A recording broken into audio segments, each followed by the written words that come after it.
বাংলাদেশে বিনিয়োগ বাড়াতে চায় তুরস্ক, মুক্ত বাণিজ্য চুক্তিতে আগ্রহী বাংলাদেশ, পররাষ্ট্রমন্ত্রী পর্যায়ের বৈঠকে সাংস্কৃতিক বিনিময়ের সমঝোতা সই।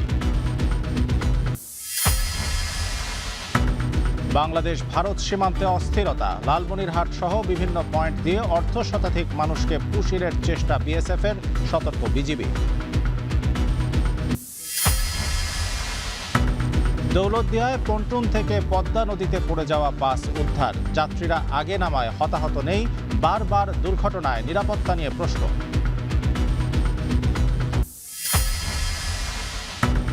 রাজধানী সহ সারা দেশে সবজির সরবরাহ বাড়ায়, কমেছে দাম, মাংস ও ডিমের চাহিদা কম, বেড়েছে বেশিরভাগ মাছের দর। 1 কেজি মরিচের দাম এখানে 36 টাকা, আর আমরা লোকাল একদম শেষ পর্যায়ে যা কিনতেছি 160 টাকা কেজি। আগে যে মাছটা কিনছি 300 টাকা, সেই মাছটা এখন 350-400 টাকা এমন কেজি বলছে, বড় মাছগুলো আর কি। প্রাকৃতিক দুর্যোগে বছরে 36,000 কোটি টাকার ক্ষতি, বাজেটে বরাদ্দ 1%-ও কম, বাড়ানোর দাবি বিশেষজ্ঞদের। জলবায়ু পরিবর্তনটাকে ঠিক মতো অ্যাকশনে রূপান্তর করতে হবে। এই কাজটা জন্যে বাজেটে নীতিগত কিছু ডিরেকশন থাকা দরকার। প্রত্যেকটা বাজেটে জলবায়ু পরিবর্তনের কথা চিন্তা করে তাদের কাজগুলো করা উচিত।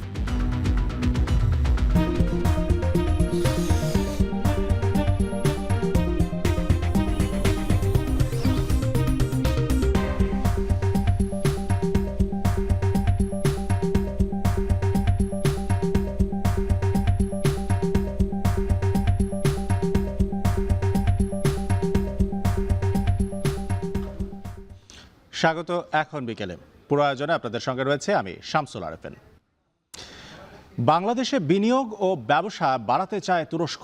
ঢাকায় দুদেশের পররাষ্ট্রমন্ত্রী পর্যায়ের বৈঠকে দেশটির পররাষ্ট্রমন্ত্রী হাকান ফিদান জানান, বাংলাদেশে বিনিয়োগ $1.3 বিলিয়ন থেকে $2 বিলিয়ন উন্নীত করবে আঙ্কারা। অন্যদিকে জ্বালানি, পোশাক শিল্প ও প্রতিরক্ষা সহযোগিতার আহ্বান জানিয়েছেন পররাষ্ট্রমন্ত্রী ডক্টর খলিলুর রহমান। বলেন, মুক্ত বাণিজ্য চুক্তিতে আগ্রহী ঢাকা। বৈঠকে দুদেশের মধ্যে সাংস্কৃতিক বিনিময়ে সমঝোতা স্মারক সই হয়। বিস্তারিত সুলতানা স্বর্ণার প্রতিবেদনে। বৃহস্পতিবার রাতে ঢাকায় পৌঁছান তুরস্কের পররাষ্ট্রমন্ত্রী হাকান ফিদান। বিমানবন্দরে তাকে স্বাগত জানান পররাষ্ট্রমন্ত্রী খলিলুর রহমান। এ সময় পররাষ্ট্র উপদেষ্টা হুমায়ুন কবির ও শামা ওবায়েদ সহ বাংলাদেশ ও তুরস্কের ঊর্ধ্বতন কর্মকর্তারা উপস্থিত ছিলেন। সফরের দ্বিতীয় দিনে শুক্রবার সকালে দ্বিপক্ষীয় বৈঠক করেন দুই দেশের পররাষ্ট্রমন্ত্রী। বৈঠকে বাণিজ্য ও বিনিয়োগের পাশাপাশি প্রতিরক্ষা সহযোগিতা, নিরাপত্তা এবং আন্তর্জাতিক বিভিন্ন ইস্যুতে আলোচনা করেন তারা। এছাড়াও বর্তমান বিশ্ব পরিস্থিতিতে যুদ্ধের ডামাডোল মোকাবিলায় করণীয় সম্পর্কেও কথা বলেন দুই দেশের পররাষ্ট্রমন্ত্রী। পরে যৌথ প্রেস ব্রিফিংয়ে খলিলুর রহমান বলেন, তুরস্কের সঙ্গে মুক্ত বাণিজ্য চুক্তি করতে আগ্রহী বাংলাদেশ। এছাড়াও প্রতিরক্ষা, শিক্ষা, আইসিটি ও স্বাস্থ্য খাতে আঙ্কারার সহযোগিতা বাড়ানো এবং রোহিঙ্গা ইস্যুতে সহযোগিতা অব্যাহত রাখার আহ্বান জানান তিনি। Possibility of in the interim having a preferential trade agreement. We discussed about the scope to substantially enhance our bilateral trade, which is not at the level that it should be. There's a substantial potential to rapidly increase our trade volumes. জাতিসংঘের সাধারণ পরিষদের সভাপতি নির্বাচনে বাংলাদেশের জয়ে শুভকামনা জানান হাকান ফিদান। বলেন, বৈশ্বিক শান্তি প্রতিষ্ঠায় বাংলাদেশের ভূমিকা গুরুত্বপূর্ণ। এছাড়াও বাংলাদেশের সাথে দ্বিপাক্ষিক সম্পর্ক আরও জোরদার করতে প্রতিরক্ষা শিল্পে বাংলাদেশের সঙ্গে সহযোগিতা বিকাশে পদক্ষেপ নেয়ার কথা বলেন তুরস্কের পররাষ্ট্রমন্ত্রী হাকান ফিদান। বলেন, বাংলাদেশে বিনিয়োগ ও ব্যবসা বাড়াতে চায় Ankara. Pakistan'ın ateşkesin kalıcı hale getirilmesine yönelik gösterdiği arabuluculuk çabalarını da ayrıca çok değerli buluyoruz ve bu çabalara etkin bir şekilde destek vermeye devam ediyoruz.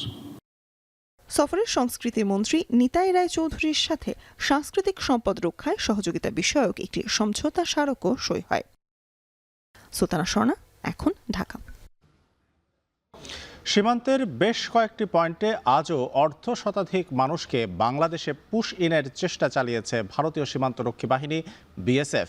এ ঘটনায় আতঙ্ক বিরাজ করছে সীমান্ত এলাকার বাসিন্দাদের মাঝে। যদিও পুশ ইন ঠেকাতে সীমান্তে নজরদারি ও তৎপরতা অব্যাহত রেখেছে বিজিবি। সহকর্মীদের পাঠানো তথ্যচিত্রে আফনান অপসরার প্রতিবেদন। ঝিনাইদহের মহেশপুর সীমান্তে পুশ ইন আতঙ্ক। গত কয়েকদিন ধরেই এই পয়েন্টে বেশ কয়েকজনকে বাংলাদেশ সীমান্তের দিকে পুশ ইনের চেষ্টা চালিয়েছে বিএসএফ। মহেশপুর সীমান্তের 12টি বিওপির মধ্যে যাদবপুর বিওপি এলাকায় পুশ ইনের ঘটনা বেশি ঘটছে বলে জানিয়েছে স্থানীয়রা। তবে প্রতিটি পুশ ইন চেষ্টায় স্থানীয়দের সহায়তায় প্রতিহত করেছে বিজিবি। আমরা বর্ডার বেল্টে সর্বদা প্রস্তুত আছি যেন পুশ ইন না হয়। তার কাটার ভিতরে আমরা দিয়ে আসছি তাদের, কিন্তু আমরা তো খুব আতঙ্কে আছি। সাধারণ লোকজন আছে, সবাই একসাথে মিলে এগুলো প্রতিরোধ করার চেষ্টা করছে এবং আমরাও ওর সাথে যুক্ত আছি। বিজিবি ভাইদের সাথে আমরা পাবলিক, আনসার বাহিনী এবং সকল প্রকার যুব সমাজ মিলে আমরা এটাকে প্রতিহত করব। কোনো অনুপ্রবেশকারী বাংলাদেশে প্রবেশ করতে দেব না। এদিকে চাঁপাইনবাবগঞ্জের বাঙ্গাবাড়ি সীমান্তে বিএসএফ এর ঠেলে পাঠানো 28 জন এখনও অবস্থান করছে নোম্যান্স ল্যান্ডে। বিএসএফ এখনও তাদের ফেরত নিয়ে যায়নি। শুক্রবার সকালে বিজিপির 16 ব্যাটালিয়নের অধিনায়ক লেফটেন্যান্ট কর্নেল আরিফুল ইসলাম মাসুম এ তথ্য জানান। এর আগে বৃহস্পতিবার বিকেলে বিজিপি ও বিএসএফ এর ব্যাটালিয়ন কমান্ডার পর্যায়ে পতাকা বৈঠক অনুষ্ঠিত হয়, যেখানে 28 জনকে ঠেলে পাঠানোর কথা স্বীকার করেছে বিএসএফ। অন্যদিকে পঞ্চগড়ের বড়বাড়ি সীমান্তে 10 জনকে পুশিনের চেষ্টা চালিয়েছে বিএসএফ। তবে বিজিপির বাধায় পুশিন হওয়া লোকজন এখনো অবস্থান করছে জিরো লাইনে। পুশিনের ঘটনায় শুক্রবার বিকেলে বিজিপি বিএসএফ এর একটি পতাকা বৈঠক অনুষ্ঠিত হবে বলে জানিয়েছে বিজিবি। এদিকে এই ঘটনার পর থেকে বিজিপির সাথে স্থানীয় মানুষজন সীমান্তে অবস্থান করে প্রতিহত করছে পুশিন। নওগাঁ সাপাহার সীমান্ত দিয়ে নারী, পুরুষ ও শিশুসহ 17 জনকে পুশিনের চেষ্টা বিএসএফ। বিজিপির তাৎক্ষণিক তৎপরতায় বাংলাদেশে প্রবেশ করতে না পেরে শূন্যরেখার চকচকি বিলে অবস্থান করছে তারা। পুশিনের ঘটনার পরপরই ওই এলাকায় টহল বৃদ্ধি করা হয়েছে বলে জানিয়েছে বিজিপি। লালমনিরহাটের বিভিন্ন সীমান্ত পয়েন্ট দিয়ে প্রায় 33 জনকে পুশিনের চেষ্টা চালিয়েছে বিএসএফ। আফনান অপসরা, এখন। বিএসএফ এর পুশিনের খবর জানাতে পঞ্চগড়ের বড়বাড়ি সীমান্ত থেকে যোগ দিচ্ছেন আমাদের সহকর্মী লুৎফর রহমান। লুৎফর, পুশিনের চেষ্টা প্রতিহত করতে বিজিবির যে তৎপরতা, সেটা এখন কেমন দেখছেন? আর নতুন করে পুশিনের কোনো চেষ্টার খবর আপনার কাছে আছে কিনা একটু বিস্তারিতভাবে জানাবেন।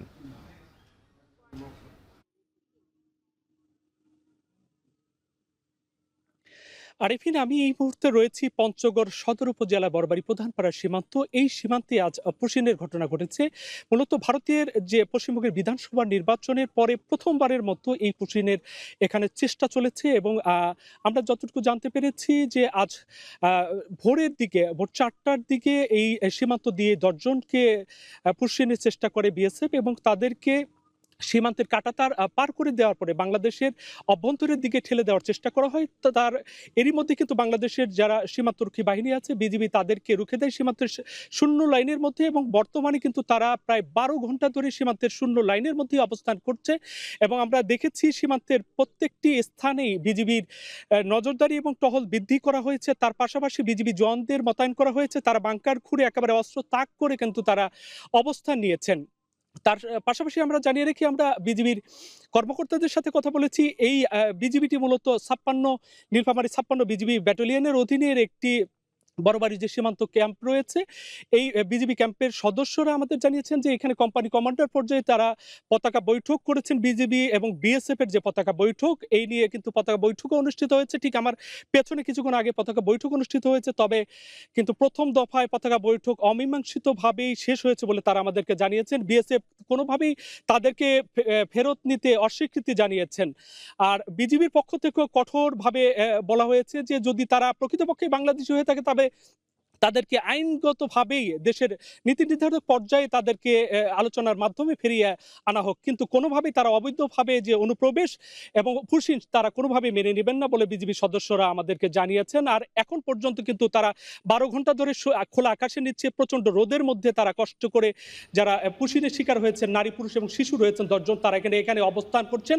তো আমার কাছে এই ছিল বড়বাড়ি সীমান্ত থেকে পুশিনের সার্বিক অবস্থা। আরিফিন। পঞ্চগড়ের বড়বাড়ি সীমান্ত থেকে আমাদের সঙ্গে যুক্ত হয়েছিলেন লুৎফর রহমান। দৌলতদিয়া ফেরিঘাটে আবারও দুর্ঘটনার কবলে যাত্রীবাহী বাস। পন্টনের র্যাম্প ভেঙে নদীতে পড়ে বাসটি, তবে আগেই নেমে যাওয়ায় বেঁচে যান যাত্রীরা। আহত হন বাসটির চালক, হেলপার ও সুপারভাইজার। বারবার এমন দুর্ঘটনায় নিরাপত্তা ব্যবস্থা নিয়ে প্রশ্ন তুলছেন সাধারণ মানুষ। বিস্তারিত প্রতিবেদনে।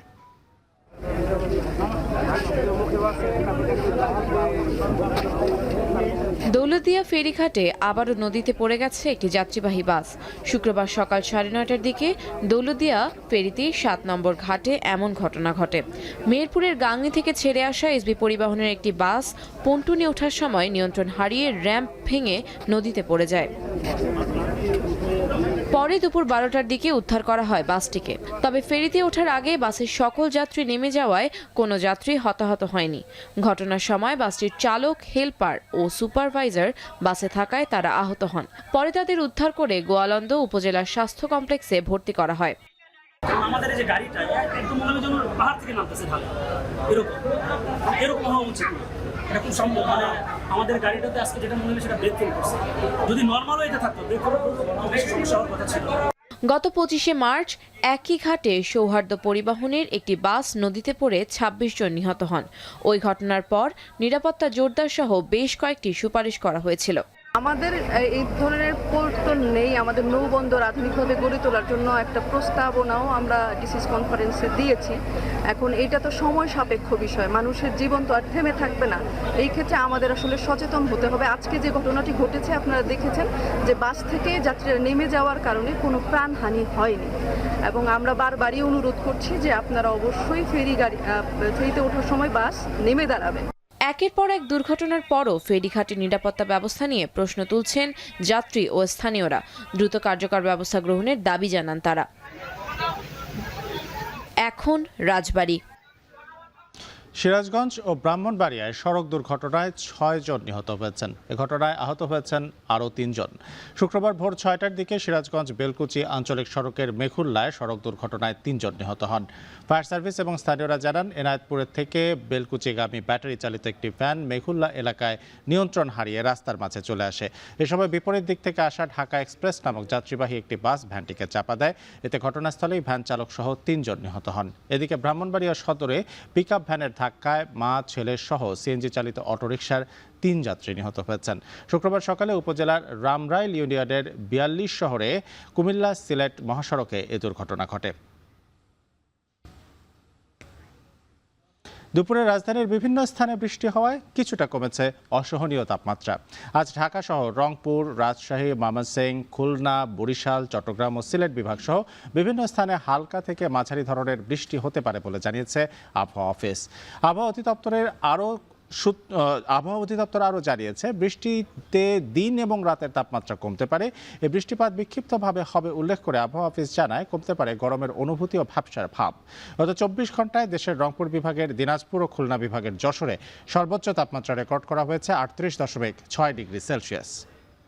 8টা ডিভিশনে কোথাও কোথাও বৃষ্টি অথবা বজ্রসহ বৃষ্টিপাতের সম্ভাবনা আছে, সেই সাথে কিছু কিছু জায়গায় বৃষ্টি অথবা বজ্রসহ বৃষ্টিপাতের সম্ভাবনা আছে, সেই সাথে দেশের কোথাও কোথাও মাঝারি ধরনের ভারী বর্ষণ হতে পারে। দিন এবং রাতের তাপমাত্রা সামান্য হ্রাস পেতে পারে, আর হিটওয়েভ হয়তোবা ওইভাবে আসবে না, আসলে পরেও 2-1 দিনের জন্য করে আসবে, আবার বৃষ্টিপাতের পরিমাণ বাড়লে কমে যাবে। ঈদুল আজহার পর কাঁচা বাজারে কিছুটা স্বস্তির খবর। রাজধানীর কারওয়ান বাজারের পাইকারি আড়তে সবজির সরবরাহ বেড়েছে, কমেছে বেশিরভাগ সবজির দামও। একইভাবে মুরগি ও ডিমের বাজারেও চাপ কমেছে। তবে মাছের বাজারে উল্টো চিত্র। ঈদের পর সব ধরনের মাছের দাম বেড়েছে। বাজার ঘুরে প্রতিবেদন করেছেন হাসিব বিল্লাহ। চলুন দেখে আসি। ঈদুল আজহার পরের প্রথম শুক্রবার কারওয়ান বাজারে সবজির পাইকারি আড়তে পণ্যের পসরা, তবে ক্রেতা সমাগম কম। সরবরাহ বাড়ায় ঈদের আগের চেয়ে কমে এসেছে বেশিরভাগ সবজির দাম। ঈদের আগে 70 থেকে 80 টাকা ছুঁয়ে যাওয়া কাঁকরোল বিক্রি হয় 40 টাকায়, কেজিতে প্রায় 20 টাকা কমে পটল বিক্রি হয় 25 টাকায়, আর বেগুনের দাম 35 থেকে 40 টাকা কেজি। এছাড়া ধুন্দুল, ঝিঙ্গা 20 থেকে 25 টাকা এবং বরবটি বিক্রি হয় 30 থেকে 40 টাকা কেজি। ঈদের আগে যে লাউ কিনতে 35 থেকে 40 টাকা লাগতো, সে লাউ মিলছে মাত্র 15 থেকে 20 টাকায়। কাঁচামরিচ ও চিচিঙ্গাও প্রতি কেজিতে ঠেকেছে 40 ও 30 টাকায়। ঈদের 15 দিন আগে থেকে বাজার খারাপ, এখনো খারাপ। কিনা একদম, বেচার একদম। 15 টাকা দরে ক্রয় করছি, 30 টাকা দরে বিক্রি করব। 1 কেজি মরিচের দাম এখানে 36 টাকা, আর আমরা লোকাল একদম শেষ পর্যায়ে যা কিনতেছি 160 টাকা কেজি। ঈদের মধ্যে কয়েকদিন মাল না আসার কারণে, সরবরাহ না হওয়ার কারণে একবারে মালটা বাজারে ঢুকছিল। একবারে বাজারে মালটা ঢোকার কারণেই এই মালের বাজারটা কমে গেছে। ঘরে কোরবানির মাংস থাকায় ব্রয়লার মুরগির চাহিদা কমেছে। 10 থেকে 15 টাকা কমে কেজিতে বিক্রি হচ্ছে 160 টাকায়, আর সোনালী মুরগি 320 টাকা। এদিকে ডিমের দামও কিছুটা কমেছে। প্রতি ডজন ডিমের দাম এখন 100 থেকে 110 টাকা। ব্রয়লার আজকে বেচেছি 160 টাকা খুচরা, আর ঈদের আগে আসলে 180 টাকা, 20 টাকা কমছে কেজিতে। সোনালী আসলে 350-60 টাকা, সোনালী এখন 320 টাকা। ঈদের পর মাংসের বিকল্প হিসাবে মাছের চাহিদা বাড়ায় বেড়েছে সব ধরনের মাছের দাম। রুই মাছের দাম কেজিতে 50 টাকা বেড়ে দাঁড়িয়েছে 350 থেকে 400 টাকায়। ইলিশের দামও বেড়েছে কেজিতে 100 থেকে 200 টাকা পর্যন্ত। রুই মাছের দামটা একটু কেজিতে 50 টাকা ঈদের পরে বেশি। ঈদের আগে 50 টাকা কম ছিল না, 50 টাকা বেশি। 4 কেজি, এটা হলো 1200 টাকা ইলিশ। হ্যাঁ, আর 1 কেজি সাইজের ইলিশ আপনার 2000 টাকা চলতেছে। আগে যে মাছটা কিনছি 300 টাকা, সেই মাছটা এখন 350-400 টাকা এমন কেজি বলছে, বড় মাছগুলো আর কি। বিক্রেতারা বলছেন, কোরবানির ঈদের কারণে মাংসের উপর চাপ থাকায় সবজি ও মুরগির বাজারে এই মন্দা ভাব। তবে আগামী সপ্তাহের মধ্যে রাজধানীতে ক্রেতার সমাগম বাড়লে বাজারের এই চিত্র বদলে যেতে পারে। হাসিব বিল্লাহ, এখন, ঢাকা। কোরবানির ঈদের পরে বৈরী আবহাওয়া ও জ্বালানির দাম বৃদ্ধির প্রভাব পড়েছে বাজারগুলোতে। সাপ্তাহিক ছুটির দিনে বাজারগুলোতে বেড়েছে সবজির চাহিদা, তবে স্থিতিশীল বেশিরভাগ সবজির দাম। মাছের বাজার কিছুটা জমলেও মাংসের বাজারে বেচাকেনা কম। চাহিদার চেয়ে সরবরাহ কম থাকায় বাড়তি মাছের দামও। বিভিন্ন জেলার প্রতিনিধিদের পাঠানো তথ্য এবং ছবিতে বিস্তারিত প্রতিবেদনে। সপ্তাহ ব্যবধানে কোরবানির ঈদ শেষে বাজারে এখনও কোনো প্রভাব পড়েনি সবজির দামে। সাপ্তাহিক ছুটির দিনে বাজারগুলোতে বেড়েছে সবজির চাহিদা। কোরবানি ঈদের রেশ কাটতে না কাটতেই সাপ্তাহিক ছুটির দিনে চাঙ্গা হয়ে উঠেছে বন্দরনগরী চট্টগ্রামের কাঁচা বাজারগুলো। মাংসের একঘেয়েমি কাটাতে ছুটির দিনে ক্রেতা সাধারণ ঢুকছেন সবজির বাজারে। বেড়েছে সরবরাহ, তবে দাম অনেকটাই স্থিতিশীল। আমরা ফুলকপির দাম ছিল আপনাদের 200 টাকা, 220 টাকা কোন বিক্রি করছি, এখন 140 টাকা, 130 টাকা বিক্রি করছি। দামও একটু মোটামুটি আছে, 50-60 টাকা এই ভিতরে আর সবজির দাম আছে আর মোটামুটি। বৈরী আবহাওয়া থাকলেও সরবরাহ ভালো থাকায় সাপ্তাহিক ছুটির দিনেও সিলেটে স্থিতিশীল রয়েছে সবজির বাজার। বাজারে গড়ে 50 থেকে 60 টাকায় সবজি বিক্রি হওয়ায় স্বস্তিতে বাজার করছেন ক্রেতারা।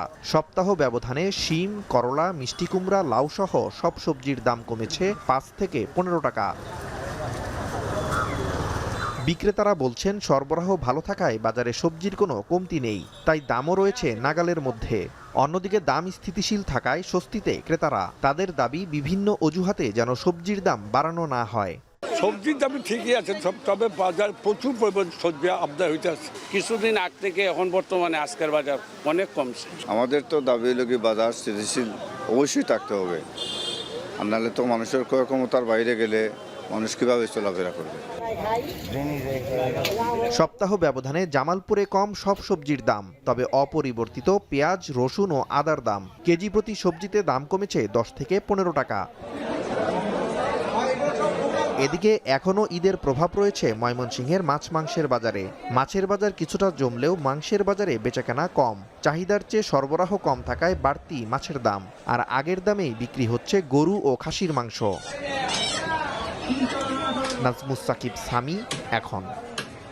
নিরবিচ্ছিন্ন বিদ্যুৎ সরবরাহ নিশ্চিত না করেই বিদ্যুতের দাম বাড়ানোয় ক্ষোভ প্রকাশ করেছেন চট্টগ্রামের ব্যবসায়ীরা। তাদের মতে এতে উৎপাদন খরচ বেড়ে রুগ্ন হবে আরও কারখানা, ফলে কমবে বিনিয়োগ ও রপ্তানির সক্ষমতা। প্রতিযোগিতায় টিকে থাকতে শিল্প ও রপ্তানিমুখী খাতে দাম বাড়ানোর সিদ্ধান্ত পুনর্বিবেচনার অনুরোধ সংশ্লিষ্টদের। হাজেরা শিউলের প্রতিবেদন। জ্বালানি তেলের মূল্য বাড়ার চাপ কাটিয়ে না উঠতেই বিদ্যুতের মূল্য বৃদ্ধিতে শঙ্কিত শিল্প মালিকরা। চতুর্মুখী খরচের চাপে পিষ্ট অধিকাংশ শিল্প খাত যখন লোকসানে, সেই সময় বিদ্যুতের অতিরিক্ত মূল্যহার গোদের উপর বীজফোঁড়া বলে মনে করছেন উদ্যোক্তারা। ব্যবসায়ীরা বলছেন আয় না বাড়লেও জ্বালানি, পরিবহন ও শিল্পের কাঁচামাল সহ বিভিন্ন খাতে খরচ বেড়েছে। কয়েক বছর ধরে অভ্যন্তরীণ রাজনৈতিক অস্থিরতা ও বৈশ্বিক অনিশ্চয়তার কারণে শিল্পের আর্থিক ভিত্তি দুর্বল হয়ে পড়েছে। এই পরিস্থিতিতে বিদ্যুতের মূল্য বৃদ্ধিতে উৎপাদন ব্যয় বাড়ার পাশাপাশি দেশের শিল্প খাতের প্রতিযোগিতার সক্ষমতা কমবে ব্যাপকভাবে। অর্থনীতিতে এই মুহূর্তে আমাদের দরকার হচ্ছে বিদ্যুৎটা এনশিওর করা, যেখানে আমরা এখন বিদ্যুৎ এনশিওর করতে পারতেছি না। আমরা জেনারেটর চালিয়ে আমাদের প্রোডাকশন কস্ট বেড়ে যাচ্ছে। গভর্নমেন্ট যদি আবারও বিদ্যুতের দাম বাড়ায় তাহলে এইটা হবে গোদের উপর বিস্ফোরণ। কাঁচামাল ও পরিবহন খরচ বৃদ্ধির সাথে বিদেশি ক্রেতাদের দাম কমানোর দাবি ও রফতানি কমায় সংকটে প্রধান রফতানি খাতে তৈরি পোশাক শিল্প। নানামুখী খরচের সাথে নতুন করে বিদ্যুতের দাম বৃদ্ধির ভার বহনের সক্ষমতা নেই দাবি করে বিশ্ববাজারে প্রতিযোগিতায় টিকে থাকতে এই সিদ্ধান্ত পুনর্বিবেচনার অনুরোধ শিল্প মালিকদের। কোন দিকে আমরা কস্ট মিনিমাইজ করবো? বায়ার প্রাইস কমাচ্ছে, এদিকে আমাদের দেশে জিনিসপত্রের দাম বাড়তেছে, তেলের দাম, গ্যাসের দাম, বিদ্যুতের দাম সব কিছুই বাড়তেছে। সো আমাদের মনে হয় এই জায়গার মধ্যে আমাদের সামনে টিকে থাকাটা আসলে বেশ চ্যালেঞ্জিং আমি বলবো। আমাদের লোকাল যে কস্ট যে বাড়ে, সেই বাড়ার সাথে বিদেশের প্রাইজের সাথে কোনো সম্পর্ক নেই। তারা আমাদেরকে কিন্তু বিন্দুমাত্র কোনো এই ব্যাপারে সহযোগিতার হাত বাড়ায় না। অর্থনৈতিক সংকটে স্থবির সিমেন্ট, রড শিল্প সহ পুরো নির্মাণ খাত। তাই বিদ্যুতের বাড়তি মূল্য হার প্রত্যাহার চেয়ে সরকারের কাছে দাবি জানিয়েছে ইস্পাত খাতের ব্যবসায়ীদের সংগঠন বিএসএমএ। হাজারা শিউলি, এখন চট্টগ্রাম। কার্বন নিঃসরণে ভূমিকা না রেখেও ভৌগোলিক অবস্থানের কারণে জলবায়ু পরিবর্তনের মূল্য চুকাতে হচ্ছে বাংলাদেশকে। প্রাকৃতিক দুর্যোগ প্রতি বছর দেশের অর্থনীতিতে প্রায় $3 বিলিয়ন ক্ষতি তৈরি করছে, যা জিডিপির 2 থেকে 3%। অথচ বাজেটে জলবায়ু ক্ষতির বরাদ্দ জিডিপির 1%-ও কম, যা চাহিদার তুলনায় অতি নগণ্য। বিশ্ব পরিবেশ দিবসে জলবায়ু বাজেট নিয়ে মাহবুব হাসান রিপনের বিশেষ প্রতিবেদন।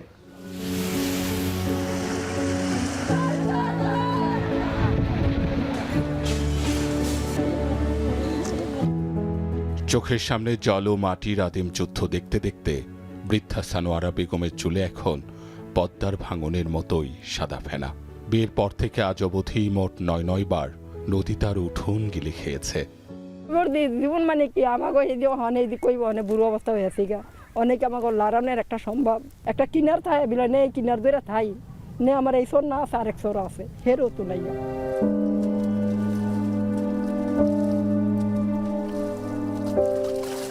নদীর ঠিক বুক ঘেঁষে দাঁড়িয়ে আছে উত্তম হালদারের জীর্ণ বসত ভিটা। বিগত 4 বছর তিনি কোনো মানুষের সাথে নয়, লড়াই করেছেন এক অবাধ্য প্রকৃতির সাথে, যিনি চান না কচুরি পানার মতো ভাসতে। বর্ষা আসে মনের ভিতরে একটা ভয়ভীতি কাজ করে প্রতি বছর, যে এই বুঝি নদী গর্ভে বিলীন হয়ে গেল বাড়ি। বাজেট যদি পরিবর্তন করতো আমাদের, তাহলে তো কাজ হইতোই, তাহলে তো অস্থায়ী বাঁধ নির্মাণ হইতো। আমরা মনে করেন আমাদের ভাগ্য পরিবর্তন হইতো। ঝুঁকিতে শুধু উত্তমের একা ঘর নয়, নদী গর্ভে বিলীন হওয়ার অপেক্ষায় কাঁপছে গোটা গ্রাম। এক একটি চেনা স্বপ্ন মুহূর্তেই চুরমার হচ্ছে। নদী শুধু জল নয়, নদী মানুষের কপাল। কপাল যখন ফেরে নদী তখন হাসে, কপাল যখন পড়ে নদী তখন সব গ্রাস করে। কথাসাহিত্যিক তারাশঙ্কর বন্দ্যোপাধ্যায়ের এই উক্তি কতটা নির্মম বাস্তব সেটি বুঝতে আপনাকে খুব বেশি দূর যেতে হবে না। নদী ভাঙন এই মানুষগুলোর মুখের দিকে তাকালেই তা সহজেই অনুমান করা যায়। নদী ভাঙনের মতো অতিবৃষ্টি, অসময়ে খরা, লবণাক্ততার মতো দুর্যোগের কবলে থাকা এই মানুষগুলোর আর্তনাদ যেন জলবায়ু পরিবর্তনের করাল গ্রাসে এক মানচিত্রের সমবেত কান্নার সুর।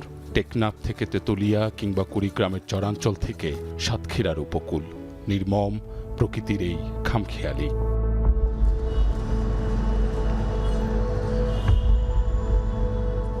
প্রকৃতির সেই রুদ্র রূপ তার সীমানা ছাড়িয়েছে। রাজধানীর ধমনীতে যার বিষাক্ত নিঃশ্বাস, উষ্ণায়ন, দূষণ আর প্রকৃতির প্রতি অবজ্ঞার এক জটিল সংমিশ্রণ। কংক্রিটের এই অরণ্য রূপ নিয়েছে আরবান হিট আইল্যান্ডে।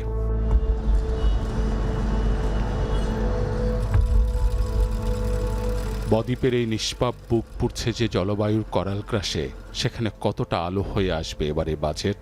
সবশেষ অর্থ বছরের জলবায়ু বাজেটের আকার ছিল ৪১,২০৮.৯৭ কোটি টাকা। এবছরে সম্ভাব্য বাজেটের আকার ৯.৩৮ লাখ কোটি টাকা। সেই ক্ষেত্রে জলবায়ু বাজেটের আকার দাঁড়াতে পারে ৯৩,৮০০ কোটি টাকা। প্রশ্নটা আসলে খুব সাদামাটা। জলবায়ু পরিবর্তনের এই যে এত বড় ধাক্কা, তা কি কেবল মোট বাজেটের ১০% বরাদ্দ দিয়েই সামাল দেওয়া সম্ভব? চারদিকে যখন শুধু ভাঙন আর চাতকের মতো চেয়ে থাকা মানুষের ছবি, তখন আমাদের এই বাৎসরিক পরিকল্পনাগুলো আসলেই কতটা টেকসই? বুক পেতে এই বিশাল দুর্যোগ সামলানোর মতো শক্তি আর সাধ্য আমাদের কতটুকুই বা আছে? জলবায়ু পরিবর্তনটাকে ঠিক মতো অ্যাকশনে রূপান্তর করতে হবে। এই কাজটা জন্যে বাজেটে নীতিগত কিছু ডিরেকশন থাকা দরকার।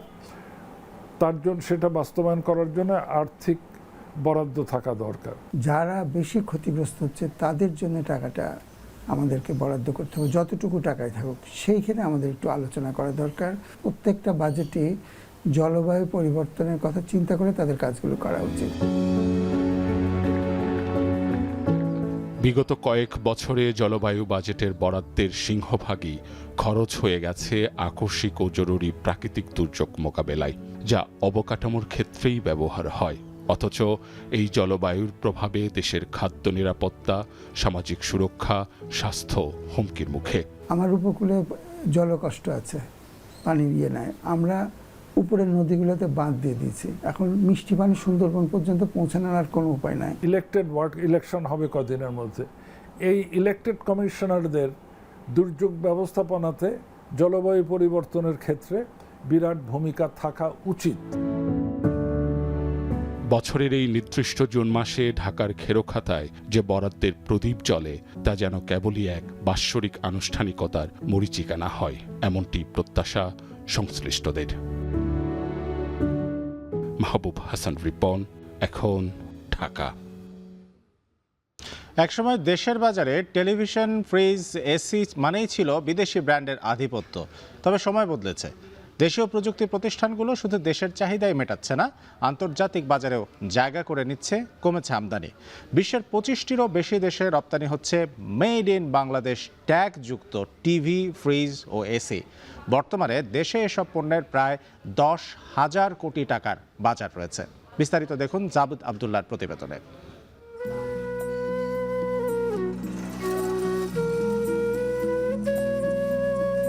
গত এক দশকে দেশের গৃহস্থালী ইলেকট্রনিক সরঞ্জাম খাতে নীরব বিপ্লব হয়েছে। সুলভ মূল্যে অত্যাধুনিক প্রযুক্তির পণ্য দেশের প্রান্তিক অঞ্চলে পৌঁছে গেছে, যা গ্রাম থেকে নগর জীবনকে করেছে সহজ, নিরাপদ ও আনন্দদায়ক। বিভিন্ন শিল্পাঞ্চলে গড়ে উঠেছে আধুনিক ইলেকট্রনিক পণ্যের উৎপাদন কারখানা। অত্যাধুনিক প্রযুক্তি ব্যবহার করে তৈরি হচ্ছে smart TV, fridge, air conditioner, washing machine সহ নানা পণ্য। একসময় এসব পণ্যের বেশিরভাগই বিদেশ থেকে আমদানি করা হলেও এখন স্থানীয়ভাবে তৈরি হচ্ছে। ফলে কমেছে উৎপাদন খরচ, বাড়ছে কর্মসংস্থান, আয় হচ্ছে বৈদেশিক মুদ্রা। ইউরোপ সহ বিশ্বের উন্নত দেশগুলোয় সৃষ্টি হয়েছে মেড ইন বাংলাদেশ ট্যাগযুক্ত এসব পণ্যের নতুন বাজার। নিম্ন মধ্যবিত্ত আয়ের লোকজনও দেখছে সর্বনিম্ন প্রায় ৫,০০০ টাকা জমা দিয়েও কিন্তু একটা ফ্রিজ ঘরে নিতে পারে। এখন আমার কাছে মনে হচ্ছে যে না, we can rely on that. So আমি অবশ্যই এখন বলবো যে কোনো কিছু আমি ইন্টারন্যাশনাল যে কোনো বাজারে অন্যান্য প্রোডাক্ট ব্যবহার করার আগে আমি চেষ্টা করবো অবশ্যই আমার দেশের প্রোডাক্ট ব্যবহার করার।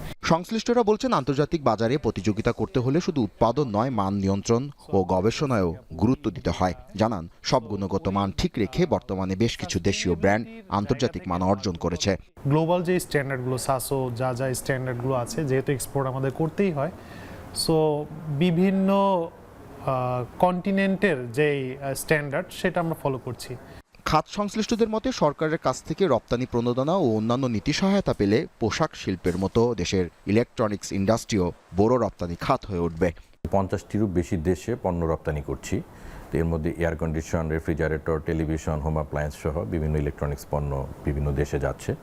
এর মধ্যে উল্লেখযোগ্য হচ্ছে সাবকন্টিনেন্টের ইন্ডিয়া, নেপাল, শ্রীলঙ্কা, মালদ্বীপ সহ আফ্রিকান বিভিন্ন দেশ, এ বিষয়ে প্রযুক্তি বিশেষজ্ঞরা জানান, আন্তর্জাতিক মান নিয়ন্ত্রণ ও প্রযুক্তিগত সক্ষমতা বাড়ায় দেশীয় শিল্পের গ্রহণযোগ্যতা বাড়ছে। টিভির সবচেয়ে বড় শত্রু মেইনলি হচ্ছে দুইটা, একটা হচ্ছে আর্দ্রতা, সেকেন্ড হচ্ছে বজ্রপাত। বাংলাদেশের হচ্ছে ক্লাইমেট, এই দুইটাকে আমরা আর কি ফোকাস করে টিভির টেকনোলজিগুলো নিয়ে এসেছি।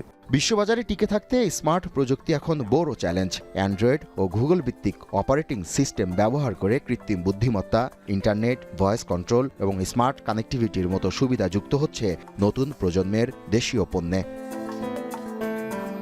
দেশের অভ্যন্তরে প্রতি বছর 25 থেকে 30 লাখ ইউনিট ফ্রিজ বিক্রি হয়। গত বছর দেশে প্রায় 6 থেকে 7 লাখ এসি বিক্রি হয়েছে। বর্তমানে দেশের টিভির বাজার 6,500 কোটি টাকার। সরকারও এ খাতে নীতি সহায়তা দিচ্ছে।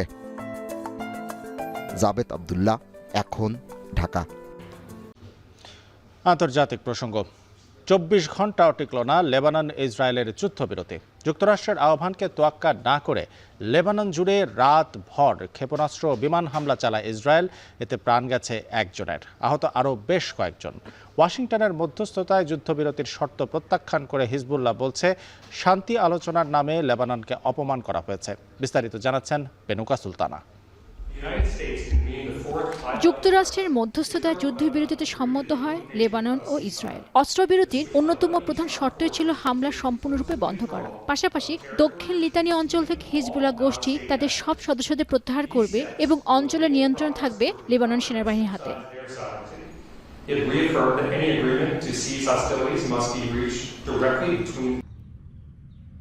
তবে 24 ঘন্টা না যেতে যুদ্ধবিরতির চুক্তি লঙ্ঘন করে লেবানন জুড়ে বিমান ও ক্ষেপণাস্ত্র হামলা চালায় ইসরায়েলি বাহিনী। হতাহত বেশ কয়েকজন। গেল মার্চ থেকে এখন পর্যন্ত দেশটিতে প্রাণহানি ছাড়িয়েছে 3,500। এরপরই যুদ্ধবিরতির সব শর্ত জোরালোভাবে প্রত্যাখ্যান করে ইরান সমর্থিত হিজবুল্লাহ গোষ্ঠী।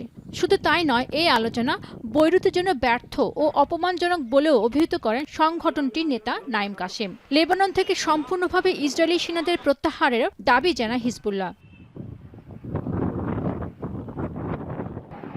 তবে ইসরায়েলের স্পষ্ট বার্তা, লেবানন থেকে নিজ সেনাদের সরাবে না তারা। উল্টো লেবাননের দক্ষিণে হামলা জোরদার করেছে ইসরায়েলি সেনারা। এর আগে বৃহস্পতিবার হিজবুল্লাহ চালানো ক্ষেপণাস্ত্র হামলায় এক ইসরায়েলি সেনা নিহত হয়েছে। একই দিনে তেল আবিবের হামলায় লেবাননের দক্ষিণাঞ্চলে থাকা জাতিসংঘের এক শান্তিরক্ষী নিহত ও 2 জন আহত হন। এদিকে ট্রাম্পের দাবি যুদ্ধবিরতির শর্ত প্রত্যাখ্যান করেনি হিজবুল্লাহ। দুই পক্ষের সঙ্গে তার কথা হয়েছে বলেও দাবি করেন Trump. Peace. Lebanon's been under attack for so many years and always like an underdog, and it would be really nice if it could end. And I spoke to Bibi Netanyahu about that, and I speak to them about it, and I actually spoke to Hezbollah about it. এমন অবস্থা Israel বলছে সীমান্তবর্তী অঞ্চল সহ যেখানে হিজবুল্লাহর ঘাঁটি রয়েছে সেখানে হামলা চালাবে তারা। এরই মধ্যে দক্ষিণ লেবাননের 3টি গ্রাম ও শহরের বাসিন্দাদের খালি করার নির্দেশ দিয়েছে আইডিএফ। বেনুকা সুলতানা, এখন, বিশ্ব। ইসরায়েলি আগ্রাসনে লেবাননের চলমান উত্তেজনার মধ্যে ইরানের সঙ্গে শান্তি চুক্তির বিষয়ে অগ্রগতির ইঙ্গিত দিলেন মার্কিন প্রেসিডেন্ট ডোনাল্ড ট্রাম্প। তেহরান থেকে ইউরেনিয়াম তুলে নিতে বিশেষ অভিযানের পরিকল্পনা থেকে সরে আসার ঘোষণাও দিয়েছেন তিনি। তবে যুদ্ধ ক্ষমতায় লাগাম টানা আইন প্রণেতাদের ওপর ক্ষোভ প্রকাশ করেছেন ট্রাম্প। এদিকে লেবাননে ইসরায়েলি আগ্রাসন বন্ধ না হলে চুক্তি সম্ভব না বলে সতর্ক করে দিয়েছে IRGC। তৌহিদুর রহমান জানাচ্ছেন বিস্তারিত। অস্থায়ী যুদ্ধবিরতির পর পাকিস্তানের মধ্যস্থতায় যুক্তরাষ্ট্র ইরানের মধ্যে একবার হয় দীর্ঘ আলোচনা। এরপর শর্ত চালাচালি উত্তেজনার মধ্যে বেশ কয়েকবার পাল্টাপাল্টি হামলায় জড়ায় দুদেশ। এমন উত্তপ্ত আবহে ইরানে যুদ্ধ বন্ধে ট্রাম্পকে বাধ্য করতে মার্কিন প্রতিনিধি পরিষদে একটি রেজলিউশন পাশ হয়। এরপর ইরানের বিরুদ্ধে অপারেশন এপিক ফিউরি শেষ হয়ে গেছে এবং মার্কিন বাহিনী আর ইরানে হামলা করছে না বলে দাবি করেন পররাষ্ট্রমন্ত্রী মার্কো রুবিও। কিন্তু বাস্তবতা হলো যুদ্ধ শুরুর প্রায় 100 দিনেও অধরা রয়ে গেছে ওয়াশিংটন তেহরানের শান্তি চুক্তি। এরই মধ্যে দ্বিতীয়বারের মতো যুক্তরাষ্ট্র ইরানের আলোচনার সম্ভাবনা তৈরি হয়েছে। সূত্রের বরাতে এমন খবর প্রকাশ করেছে বেশ কয়েকটি আন্তর্জাতিক গণমাধ্যম। চলতি সপ্তাহেই ইরানের সঙ্গে চুক্তিতে পৌঁছানোর বিষয়ে আশাবাদ ব্যক্ত করেছেন মার্কিন প্রেসিডেন্ট ডোনাল্ড ট্রাম্পও। এই আওতায় ইরানের সমৃদ্ধ ইউরেনিয়াম তুলে নিতে বিশেষ অভিযান পরিকল্পনা থেকে সরে আসার ঘোষণাও দিলেন মার্কিন প্রেসিডেন্ট। তবে দেশটিতে কিছুতেই সমৃদ্ধ ইউরেনিয়াম থাকতে পারবে না সে বিষয়ে অনড় ডোনাল্ড ট্রাম্প। আর চুক্তি সই হলে ইরানের নতুন সর্বোচ্চ নেতা মুস্তফা খামেনির সঙ্গে সাক্ষাতের বিষয়ে ফের আগ্রহ প্রকাশ করেন মার্কিন প্রেসিডেন্ট।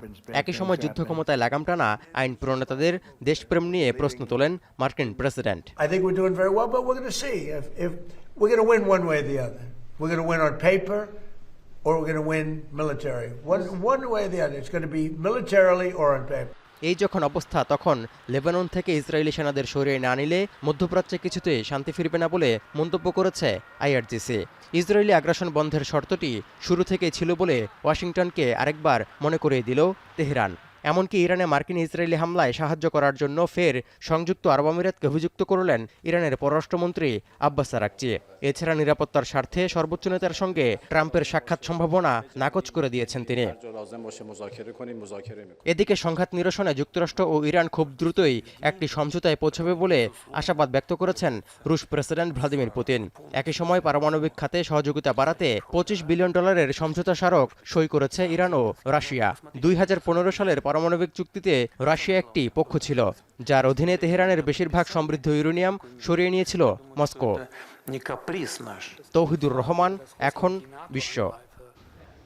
এই ছিল এখন বিকেলে। এখন টেলিভিশন ওয়েবসাইটে দেখতে ভিজিট করুন www.ekhon.tv, ফেসবুকে দেখতে ভিজিট করুন facebook.com/tv.ekhon এবং ইউটিউবে দেখতে ভিজিট করুন youtube.com/c/ekhon tv।